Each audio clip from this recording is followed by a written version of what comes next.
नमस्कार प्रभाती किचन रे आपण समस्त को मो तरफ अनेक अनेक स्वागत। आज मु आपन सहित शेयर करी अंडार एक रेसिपी जोटा बनैबा जेतिकी सहज खाइबा पाई मते सेतिकी स्वादिया। ताहले चलंतु स्टार्ट करिबा आजिर रेसिपी। प्रथमे अंडार ए रेसिपी बनैबा पाई मु गोटे जगार 6टी अंडा भांगिकी नहीं जाइछि। तापरे गोटे बड़ साइज रो पियाज एवं गोटे बड़ साइज रो टमाटो को लेकिरी मते लंबा लंबा पतला पतला करी काटी नै ता संगरे गोटे कैप्सिकम को मध्य एहीपरि भाबरे देखंतु मु जेमिति काटिछि सेहीपरि टिके बड़ साइज रो रखी काटी नेबे।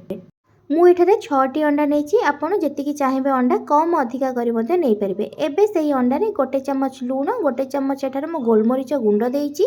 आपण जेतिकी अंडा नैथिबे सेही हिसाब रे स्वाद अनुसार लूण देबे। लूण देई सारी गोलमरीच गुंड देई सारी कि भलसे ताको गोळेई नेबे जेमति अंडा सहित लूण एवं गोलमरीचर गुंडटा भलसे मिसी जिवो। आपण माने ये अंडार रेसिपी रो वीडियो को प्रथम रु शेष पर्यंत गोटे थर देखंतु एवं गोटे थर निश्चय बनांतु।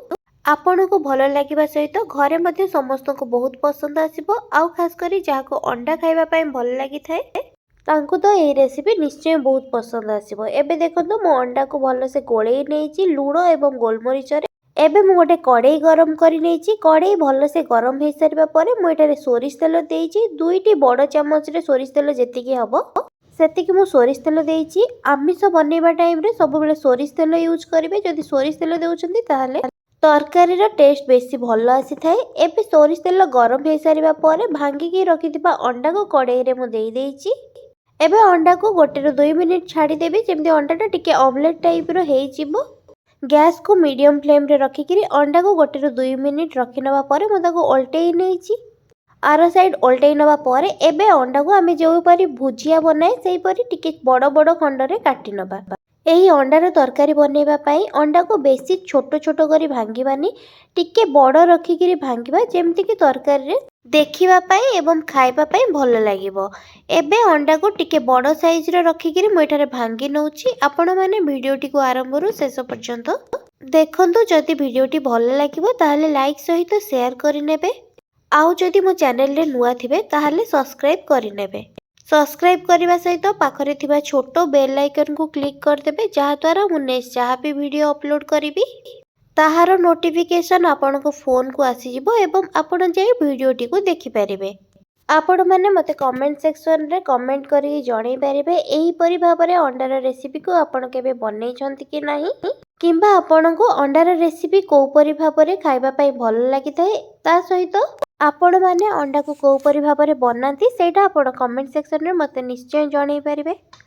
एबे देखंतु अंडा को मु एटारे टिके बड़ साइज रे रखिछि। बड़ साइज रे रखिकिरी भांगी नेछि एवं अंडा हमर भल से भाजी मते हे गलानी। बोथ साइड रे अंडा हमर भल से भाजी हे गलानी।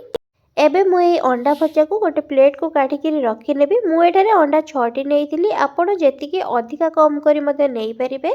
जदि अधिका बनैबा पई चाहंतबे ताहाले आउ अधिका नेइ परिबे किंबा कम मते नेइ परिबे। आपण को हिसाब रे आपण जेतिकी अंडा चाहिबे सेतिकी नेइगिरी एई प्रोसेस रे बनै परिबे। एबे देखंतु अंडा कुतक मु सब एठारे काढी नेइछि एवं एठी आपण देखि भी पारुथबे पाखरो मु टिके बड़ साइज अंडा रखिकिरी भांगी थिली। एबे सेही कड़ाई रे आउ गोटे बड़ चम्मच रा तेल दे देइथिली। तेल गरम हे जिबा परे प्रथम रु काटिकी रखिथिबा कैप्सिकम टमाटो एवं पियाज को गोटे संगरे सबुतक मु देई देइछि। सबुतक गोटे थरे देइकिरी मु भाजी नउछि। ए भाजीबा टाइम रे गैस को हाई फ्लेम रे रखिकिरी भाजी नेबे। आमे एठारे पियाज टमाटो एवं कैप्सिकम को बेसी सिजेइबानी। गैस को हाई फ्लेम रे रखिकिरी 2 ରୁ 3 मिनिट पर्यंत कैप्सिकम टमाटो एवं पियाज को भाजी नबा। भाजी हे जिबा परे मु एबे गोटे प्लेट को काढिकिरी रखि नेइछि। एबे सेही कड़ाई रे मु एठारे गोटे बड़ चम्मच सोरिष तेल देइछि। तेल गरम हे जिबा परे गोटे चम्मच जीरा देइछि। जीरा भाजी हे जिबा परे मु एठारे गोटे बड़ टमाटो को बाटी नेइथिली चिकन करी। सेही टमाटर पेस्ट को मु एठारे कड़ाई रे देइकिरी गोळेई नउछि। गैस को मु एठारे मीडियम फ्लेम रे रखिछि। मीडियम फ्लेम रे गैस को रखिकिरी टमाटो को मु एठारे किछि टाइम 2 ରୁ 3 मिनिट पर्यंत गोळेई नबा परे एबे जो मिक्सर रे मु टमाटो को बाटिथिली सेइथिरे अल्प पानी देइकिरी सेही पानी को मते कड़ाई रे मु देइ देइछि। पानी देबा परे मु एटारे 2 ରୁ 3 मिनिट पर्यंत छाडी देइछि जेमति कि टमाटर पानी रे टिके फुटी जिवो। एबे देखंतु फुटी गलाडी। मु एटारे 1 ରୁ 2 मिनिट फुटेई नबा परे मु एटारे आउ किछि गुंड मसला देइछि। गुंड मसला मु एठारे 1 चामच लुण 1 चामच हलदी 1 चामच लंका गुंड ता संगरे 1 चामच गरम मसला एवं 1 चामच चिकेन मसला मसला सबू टमाटो रे देइकिरी भलसे गोळेई नेइछि जेमिति टमाटो सहित मसला भलसे मिसी जीवो।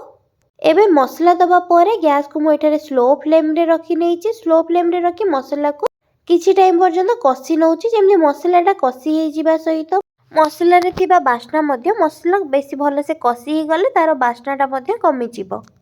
गैस को स्लो फ्लेम रे रखी मसला को प्रति 1 रु 2 मिनिट रे गोटे थर लेखा गोळेई नउथिबे। एही परि भाबरे मसला को 7 रु 8 मिनिट पर्यंत कसी नेबे। एबे देखंतु मसलार ऊपर को तेल आसिलाणी। तेल मसलार बाहर को आसी गले जानिबे मसलाटा हमर कसी हे गलाणी। मसला कसी हे जिबा परे मु एबे किछि पानी देई दोउछि। मु एठारे आधा ग्लास पानी देइकिरी मसला सहित गोळेई नेइछि। आपण जदि ग्रेवी टिके अधिका रखिबा पई चाहिबे ताहले आधा ग्लास जगह आपण मध्ये पूरा ग्लास पानी देई परिबे। मु एठारे मसला रे अल्प पानी देइछि। आधा ग्लास पानी एथिपे देइछि कि मु अंडार रेसिपी एठारे जोटा बनेबी सेटा को मु ड्राई करी बनेबी। आपण जदि टिके ग्रेवी रखिबा पई चाहिबे ताहले आउ टिके अधिका पानी मध्ये देई परिबे। तरकारी रो झोलटा भलसे फुटी जिबा परे एबे प्रथमरो भाजी की रखिथिबा अंडा को एबे कड़ाई रे मु देई देइछि। अंडा को तरकारी रे देइकिरी मु एठारे 2 रु 3 मिनिट पर्यंत गैस को हाई फ्लेम रे रखिकिरी अंडा को गोळेई नउछि। गोळेई नबा परे 2 रु 3 मिनिट पर्यंत मु एठारे छाड़ी नेइछि। अंडा सहित तरकारी को फुटी जिबा सहित तरकारी रे थिबा झोल जोटा कि टिके अधिका रहिछि सेटा को टिके कम करिबा पई मु एठारे किछि टाइम पर्यंत फुटी जिबा पई अंडा को तरकारी सहित देइकिरी रखि नेइछि। आपण जदि अंडा रे टिके तरकारी रो झोल रखिबा पई चाहिबे ताहले एतिकी रे मध्ये रखि परिबे। मु एठारे ड्राई रखिबी सेति पई झोल सब को मु एठारे कम करि नेइछि। आपण देखंतु एठी झोल सब कमी गलाणी। एबे अंडा तरकारी रो पानी कमी जिबा परे प्रथमरु मु भाजी की रखिथिली जोटा कि पियाज कैप्सिकम एवं टमाटो को भाजी की रखिथिली सेई सब को एबे मु शेष रे देइकिरी 2 रु 3 मिनिट पर्यंत गोळेई नेबी। बेसी एठारे गोळेइबिनी किंबा बेसी टाइम मते एठारे सिजेइबार नै। सेटा टिके गोटा गोटा हेकिरी रहिबा सहित बेसी सिजी गले मध्ये भलो लागिबनी। सेति पई 1 रु 2 मिनिट पर्यंत गोळेइकिरी रखि नबा।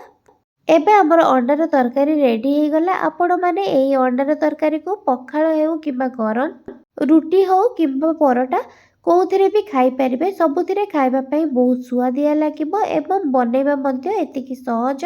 आपण माने निश्चय एई रेसिपी को गोटे थर ट्राई करंतु। केमति लागुची मो सहित कमेंट सेक्शन रे शेयर करिवे। आ जदि वीडियोटी भलो लागिथिबो ताहले लाइक सहित शेयर करि नेबे।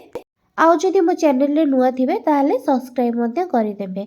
सब्सक्राइब करबा सहित पाखरे थिबा छोटो बेल आइकन को क्लिक कर देबे जहा द्वारा मु नेक्स्ट जहा भी वीडियो अपलोड करिवि ताहार नोटिफिकेशन आपण को फोन को आसी जिवो एवं आपण जे वीडियोटी को देखि परिबे। आशा करूची कि वीडियोटी आपण को भलो लागिथिबो। रहूची नमस्कार, धन्यवाद।